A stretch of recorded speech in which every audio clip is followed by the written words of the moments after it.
Hello everybody and welcome back to Screen Stars, and welcome to a little bit of the Grand Tour PS4 gameplay. I've been really looking forward to this game. Apparently it's kind of like an episodic game that will be released in chunks when the new Series 3 starts later this week. And on its release today, from what I can gather, there's 2 episodes from Season 1 and Season 2, and you basically play through these episodes, and you will see, if you watch this video all the way through, you'll be able to watch pretty much the full episode of the first ever Grand Tour episode. And when they do the driving, basically you take over and you do the driving. It's actually quite a lot of fun and quite an interesting concept. So sit back, enjoy the Grand Tour, guys. And maybe consider getting the game. It's actually really quite cheap. I don't know if they're going to be charging for extra content. I suspect they probably will, but we shall see as we go along. But at the minute, this is quite a fun little game that I've been playing tonight. I'm not saying it's the best driving game I've ever played, because it definitely isn't, but it is quite a lot of fun. So if you're a fan of these guys in the Grand Tour, I think you're going to have a bit of fun with this game. So I hope you enjoy it, guys. Thanks for watching.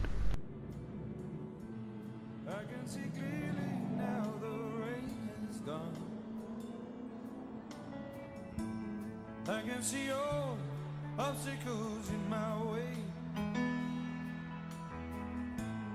Gone are the dark clouds that had me blind. It's gonna be a bright, sunshiny day. Think I can make it now, the pain is gone. All of the bad feelings have disappeared. Here is the rainbow I've been praying for. It's gonna be a bright, sunshiny day. Think I can make it now, the pain is gone.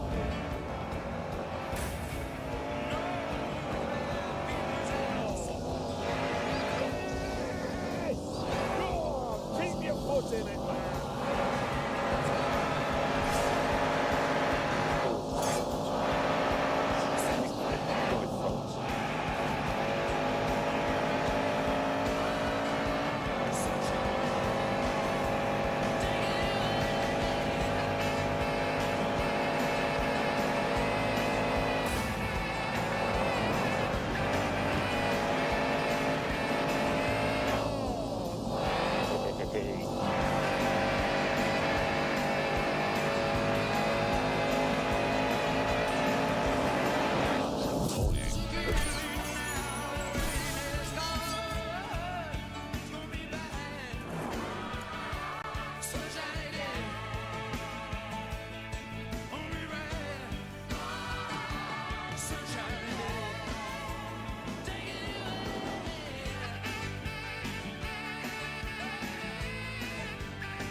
was born. He was born in 1836, and he was fired by Car Magazine, fired by Autocar Magazine, fired by Scotland on Sunday, and somehow he managed to get fired by a Volvo dealership. Probably for driving too slowly. Ladies and gentlemen, James Bay!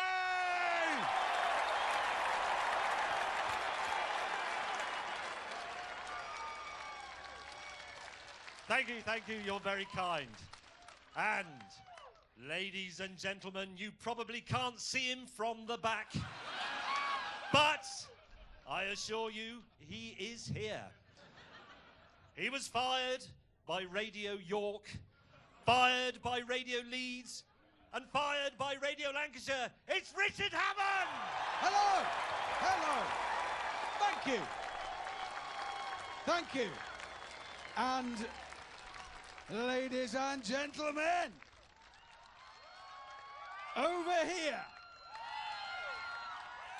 he's basically a shaved ape in a shirt.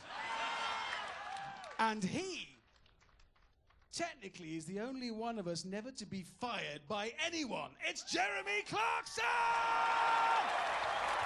Thank you so much.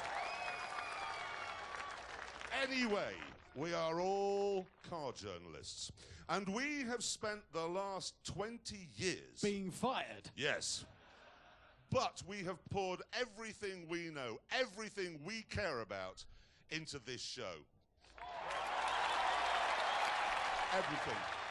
And coming up now is a small montage of what you can expect over the next 12 weeks.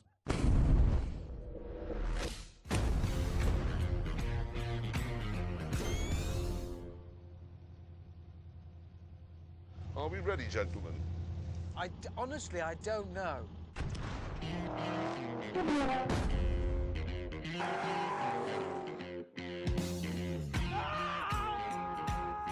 Is that the size of the drop, or what's happened to his... You're looking at magnificence. Help! This is bad! James says we've got to stop for fuel.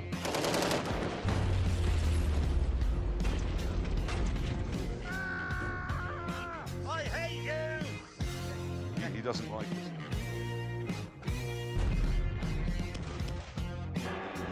Bloody Nora.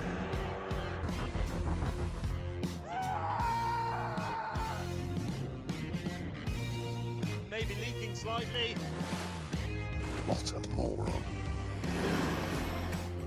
You sank my limousine! I've lost one of my nose tampons! This is not a particularly cultural thing to do. I don't like the smell of tyre smoke in the evening. Oi! Get back in! James, it's falling fire!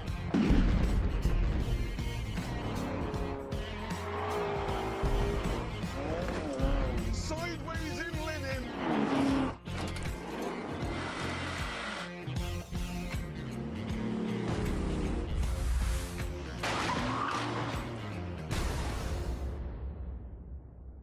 There's no dignity in that, is there? No.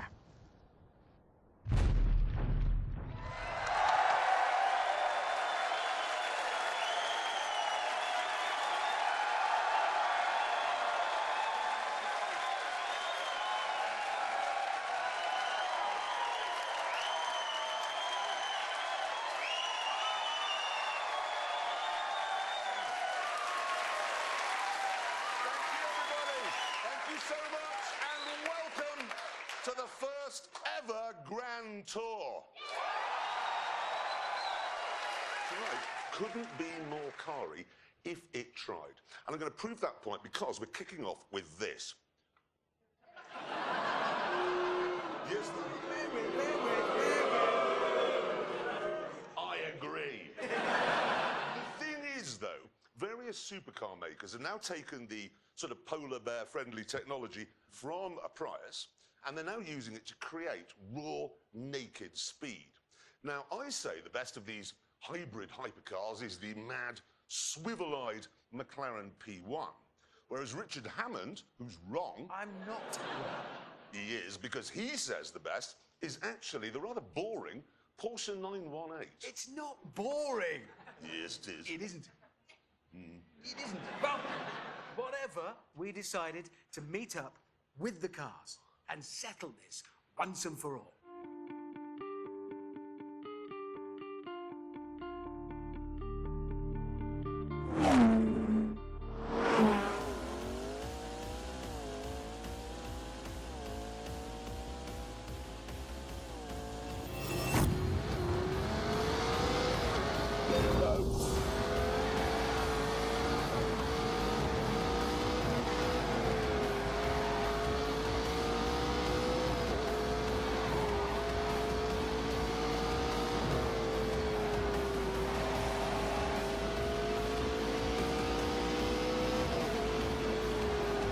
Here we go, speed up again now.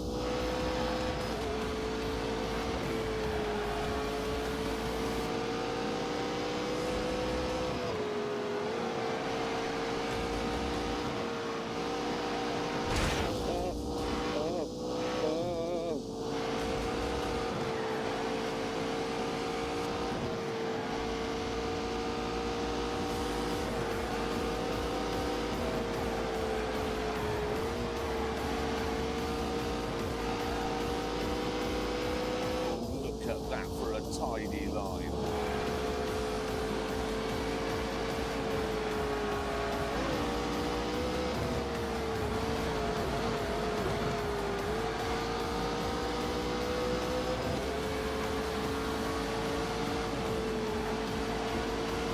Are you terrified? Oh, dearie me. The location we chose for this titanic duel was Portugal. Specifically, the international racetrack of the Algarve.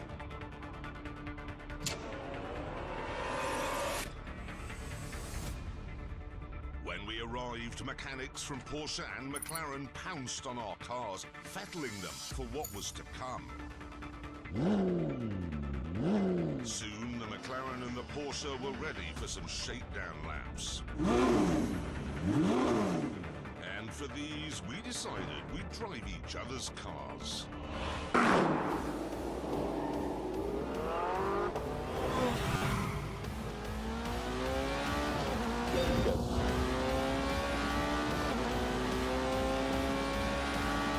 Straight away, I can tell you that this doesn't have the brutality or the savagery of the McLaren.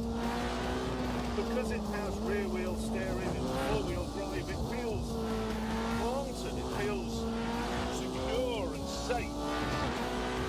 And that gives you the confidence to play about.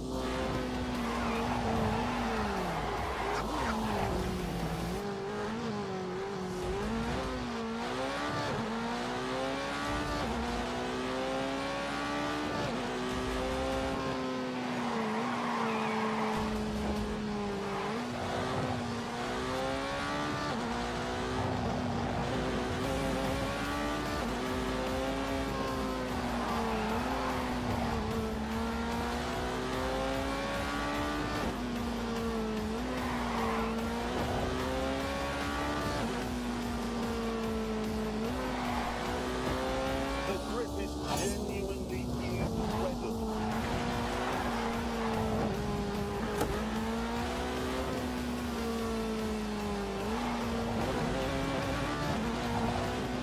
Oh God, that looks tricky.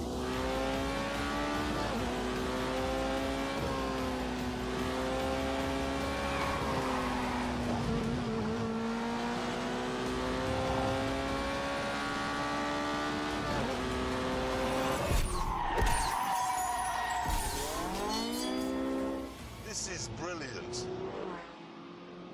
Absolutely brilliant.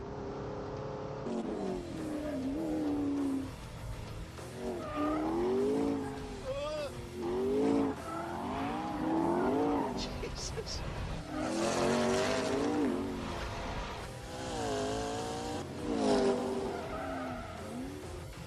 This is frightening. That's what it is. Go!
just recalibrates your mind. I didn't think anything could be as exciting as that Porsche, but this is. What a car. I love it. Well, This is rubbish. I was just thinking exactly the same about this. Were you? This was boring me to death. It was like being stuck in a Victorian woman's novel. Well, I'd rather that than being stuck in a telephone box with a panicking gorilla. Rubbish. It was trying to kill me. I It was know, trying that's- to hurt me. It wants to hurt me. Oh, that's why I like it. Razor blade in the hands of a surgeon, sickle in the hands of a drunk peasant.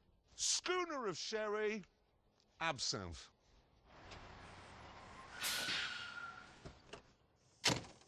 Hi, What are you doing here?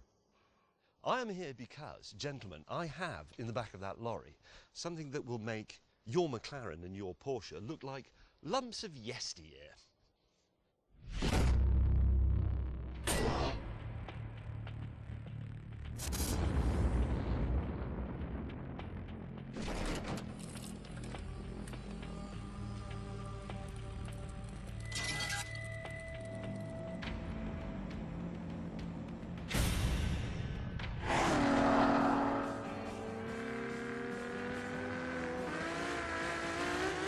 I cannot remember the last time a car, or indeed any sort of thing, gave me a fizz like the Ferrari.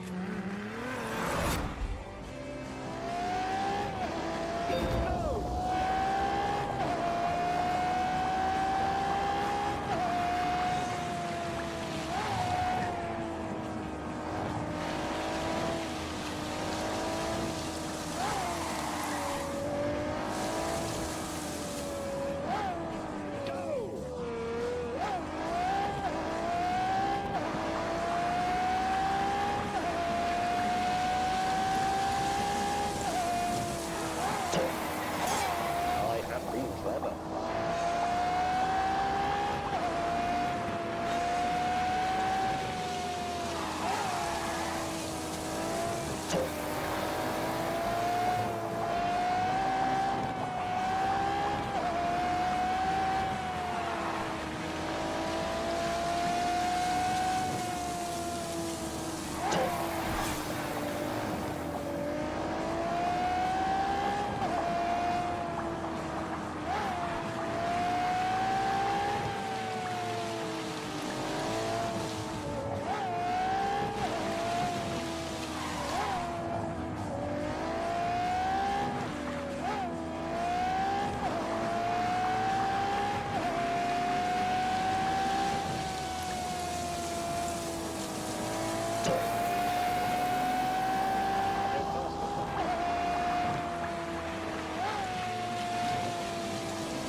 This, I believe, will absolutely mince the other two. Oh, man! James was obviously talking nonsense, but there's no getting around the fact that these three cars take automotive science to a new level. They use the latest green technology to squeeze as much speed as possible from every molecule of fuel. As a result, they're all capable of blasting way past 200 miles an hour whilst producing fewer harmful emissions than a family saloon.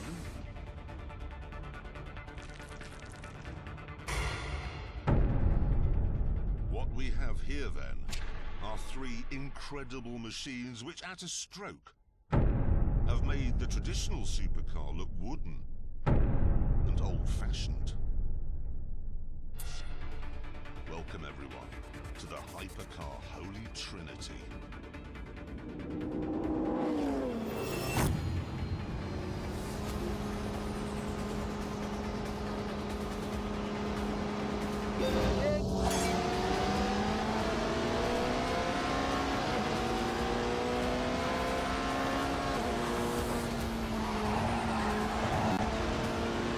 I'm winning. Okay.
dangerous because of you. Oh! You idiot. I'm thinking so hard.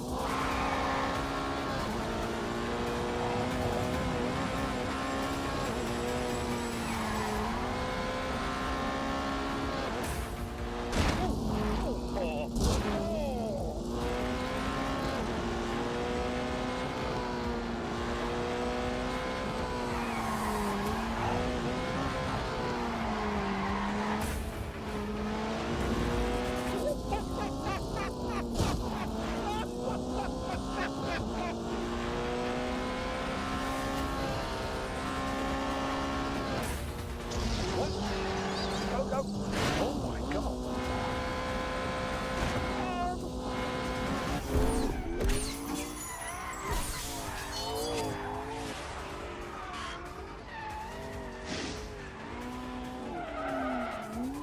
We could have played out there all day, but before we ended up in a £3 million crash, we decided to start the tests to see which of the cars was best. I came up with the first one, mainly to annoy gatecrasher May. Let's make the first test a drag race using electrical power only. Good idea. No, it isn't a good idea. Why not? Because you can't drive the Ferrari on electrical power only. No. No, but look, of course you can't, because it's a Kerr system like a Formula One car. It's got a V12 engine and an electric motor, but they're all integrated. They work together all of the time. You can't separate them. You should have thought about that, shouldn't you? Bad planning.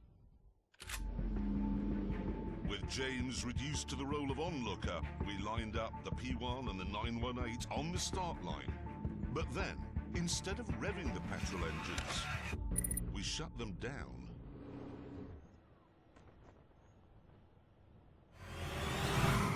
3, 2, 1. Go, go, go.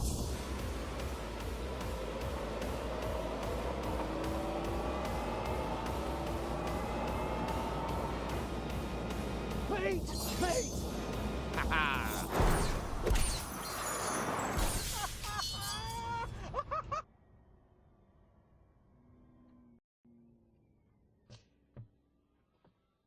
Who won that?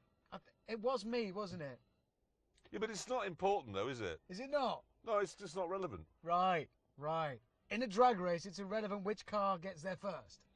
Yeah, yours is the better milk float. Back in the pits, Hammond had an idea for the next test. We've got to drive to the hotel, yeah, haven't we? Yeah. It's about an hour away, and it gives us a chance to see what they're like on the road. That's a good point. Real world. That is a good point. I can't do that. I can't drive the Ferrari on the road. Why? Well, it's not registered. It is, got number plates. No, that's just pretend number plates. If they register it, it becomes second-hand and they have to pay the tax. That's why it came in a lorry. So you can't drive it on the road either? Nobody can drive it. It's not road legal yet. Oh, no. Mate, that's... Oh, that is 'cause we- such a shame. It's an hour of... Oh, sorry, James. That's really a rotten bit of luck, because you've come a long way from Italy. Soon, Richard and I were enjoying the world's best ever commute.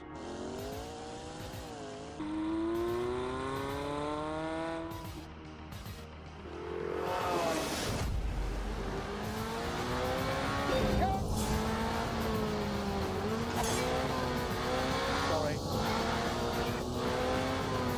Oh my God.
Italian.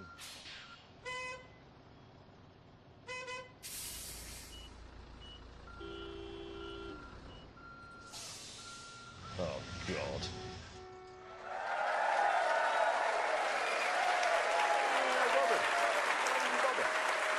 James, What?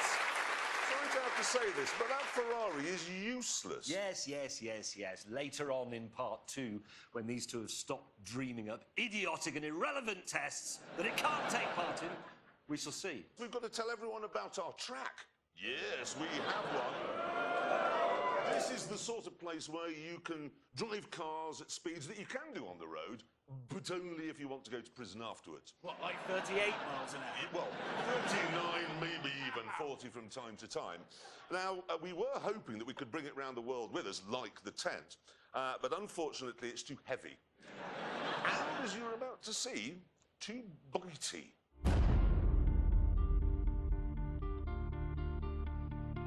This is it. It's not a race circuit. It's not an airfield. It's not a road. What it is brilliant and fast and extremely dangerous. It even looks dangerous on a map because, as you can see, it's the exact same shape as the Ebola virus. Right, time now to show you what a lap looks like, and to do that, we've got a bit of a performance benchmark, a Ferrari 488. Take it away. Take it away. First up, it's the isn't straight, so called because it isn't straight.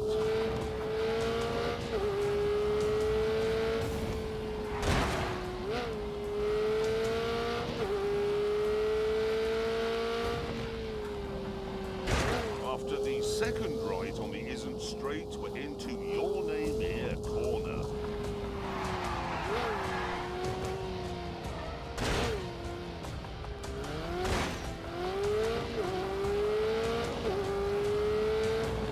If you make a mistake, there's no runoff area, it's just woods.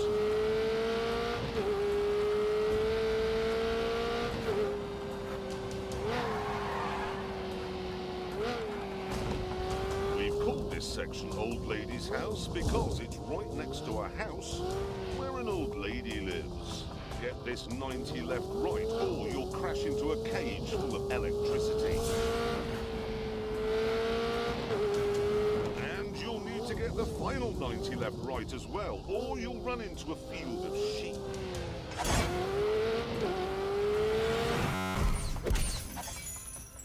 So, trees, animals, a house, electricity, and because it's in England, usually quite a lot of moisture in the air. It really is the most dangerous track anywhere in the world. The car I've selected for my first lap of the Ebola Drome is this. The BMW M2.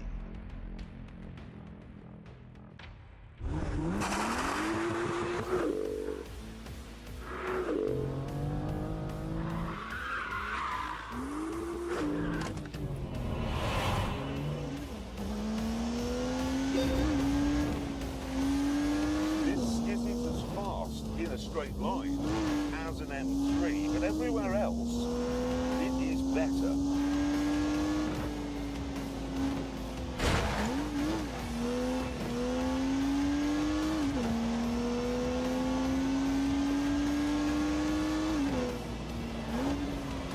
It feels less heavy, less cumbersome.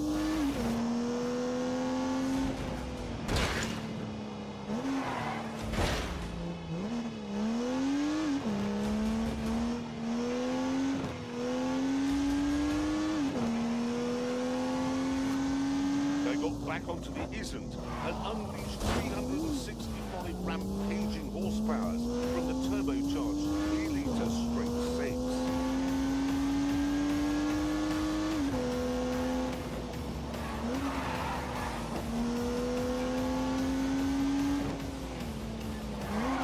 Boy, get a bloody move on.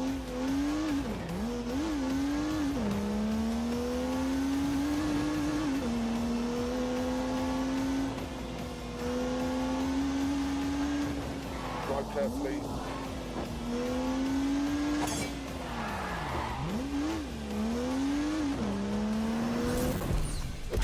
This track was designed to trip cars up. There are fast corners, slow corners, drifty corners, and bumps. It's hard on the tyres, it's hard on the brakes, it's hard on the engine. It's point and squirt and bark and yelp. It is vicious. But there is nothing here which has flummoxed the M2. This thing is an absolute masterpiece. Like I said, it is the best M car BMW's ever made. You may think it's mad to suggest the cheapest M car is the best, but look at it this way. This track is a lot cheaper than Silverstone, and I know which one I'd rather drive round.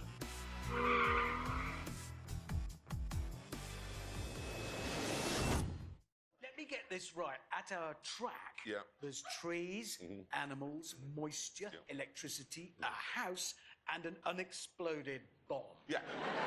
Like I said, it's the most dangerous track in the world. Honestly, it makes Imola look like a duvet. Yeah. It really, honestly, does. It Anyway, does. Pete, all the cars that we test at the Ebola-drome will do a timed lap. And to make sure it's a completely level playing field, they will all be driven by the same racing driver. Yeah. Clever. I thought about this. It gave it some thought. How clever is that? Now, thing is, Amazon, okay, insisted that the racing driver in question should be from this side of the pond. So we went to something called NASCAR, and we found one, and we shipped him to England, and then we introduced him to the complicated procedure which involves turning right. He's called Mike Skinner, but we know him simply as the American. Right, there he is, looking utterly bewildered.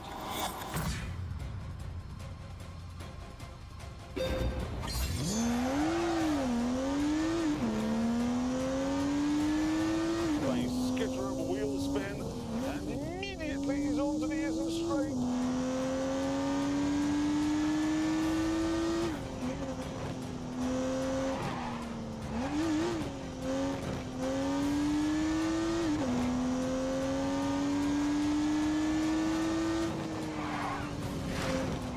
It's through the final corner on the isn't straight. Into your name here.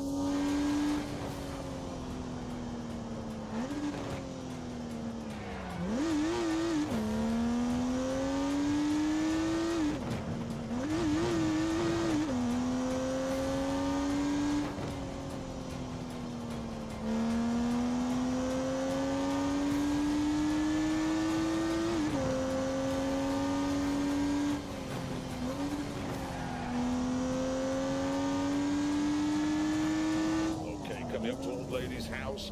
No turbo lag at all. As he hammers down the bumpy back straight towards substation.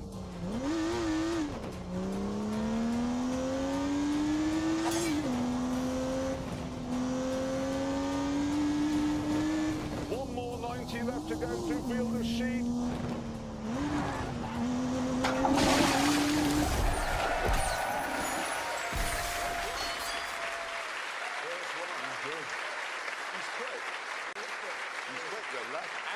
Amazing. Now, to make sure that the M2 wasn't on sort of the lap board all by itself, we got the American to put some other benchmark cars. Well, we call them benchmark cars. He calls them communist. Around the track to see what's what. There they all are. Look. Now it's time to see where the M2 goes on that board. Let's have a look. Let's put it on. Oh. Wow! It's I think it's the best M car they've ever made. On my verse, yeah, look. I prefer it to all the others that are quicker than it. It's yes, it's got It's definitely the one you should have, if you want one that's slower than all the other M cars.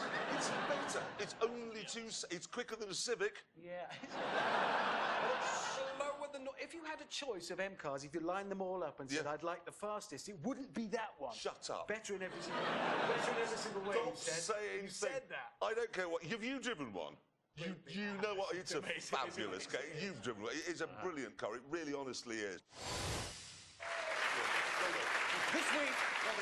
This week we are trying to find out which of the new breed of hybrid hypercars is the best. Yes, on day one at the track in Portugal, we established that the McLaren P1 is a mentalist, that the Porsche 918 is very good milk float, and that the Ferrari can do nothing at all. Some of that is true. But now, day 2.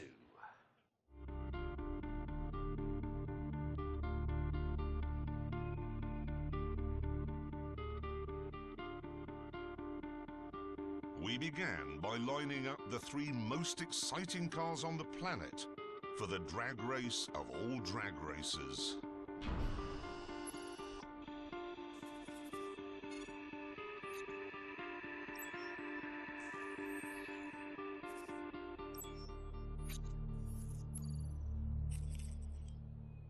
Naturally, this meant engaging launch control, which in the McLaren takes about a fortnight.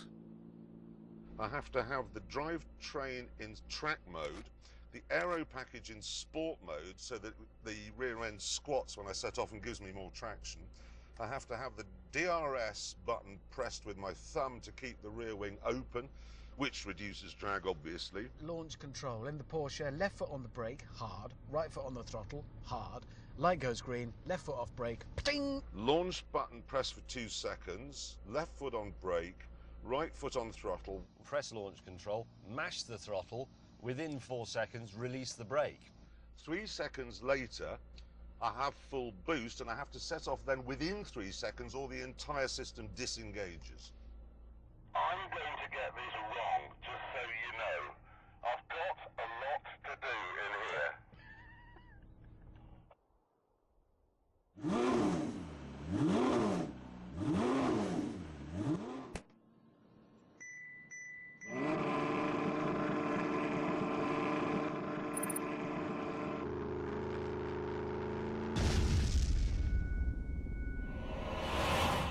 Three, two, one.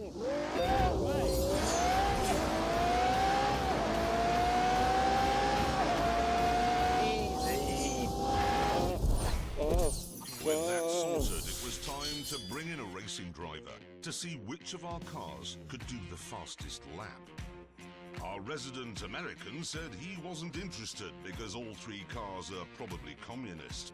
So instead, we went for a Belgian chap who's done Formula 1 and Formula E, Jerome D'Ambrosio.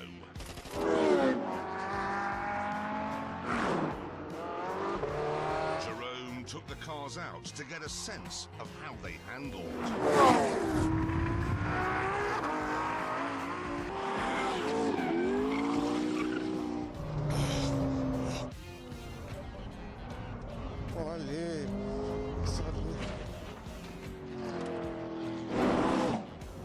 And when he'd finished, we were interested to hear his professional opinion.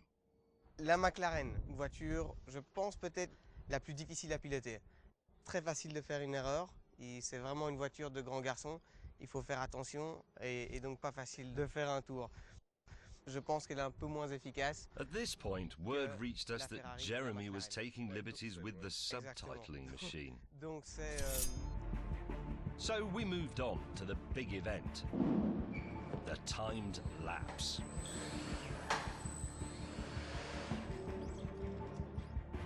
Once the mechanics had finished their preparations, the 3 speed traps were activated. And the Ferrari took its place on the start line.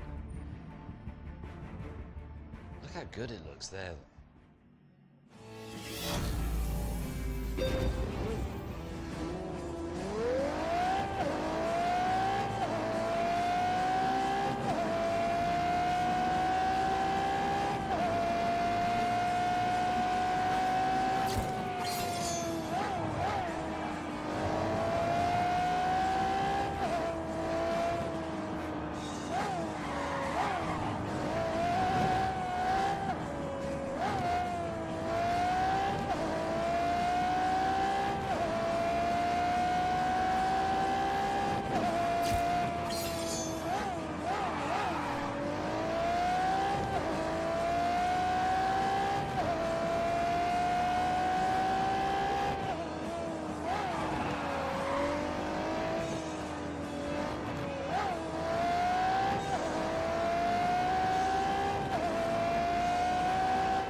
Don't you want to go and get a cup of tea?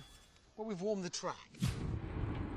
Next, it was the turn of the Porsche 918. How much faster will it go because of the stripes, do you think? Much.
Finally, it was the turn of the psycho killer, the trickiest, the edgiest of the three.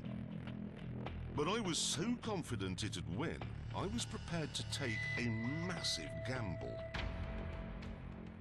If the McLaren isn't the fastest, you two can knock my house down. What? Knock it down. What, your house? Yeah, and I mean that. That's how confident I am that that will be the fastest.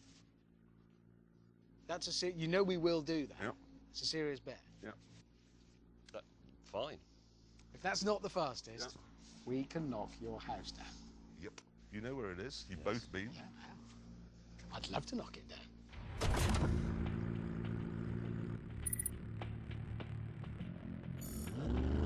Here we go. A lot riding on this.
With that, back to the tent.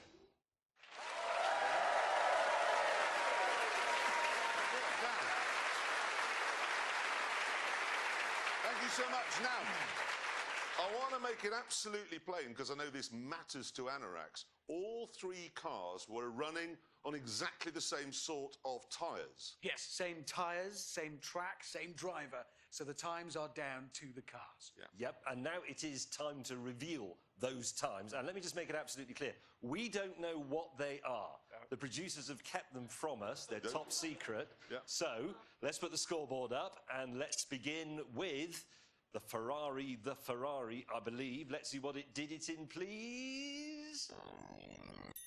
154.4. We don't know if that's any good, do we? But, well, let's move on and do the Porsche next. Let's have a look. What did the Porsche do it in? Oh, yes! 154.2!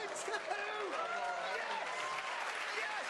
You see, you said it would mince the Porsche, and it didn't mince it. It was slower than the Porsche. I told you, it's just a melon ball. It's slower than my car, which was faster than your car. Yeah, 0.2 of a second, and it looks better. Yeah, it did. In my mirror, where it belongs, getting smaller. It's a melon ball, and it lost. Hammond, What? calm down. All right. Because now we must bring up the time that really matters. The one where a lot's at stake.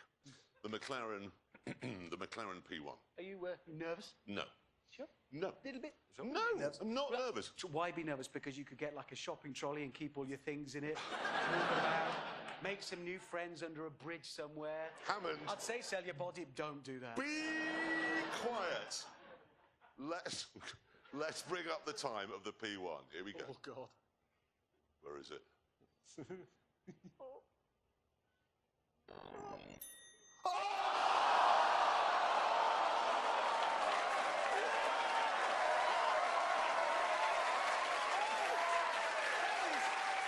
That is funny, because you said the fastest, but it's not the fastest, it's the slowest. Yeah. And on that terrible disappointment, I'm afraid it's time to end. Thank you all very much for coming. Thank you for watching, and we'll see you next week in Johannesburg. Goodbye!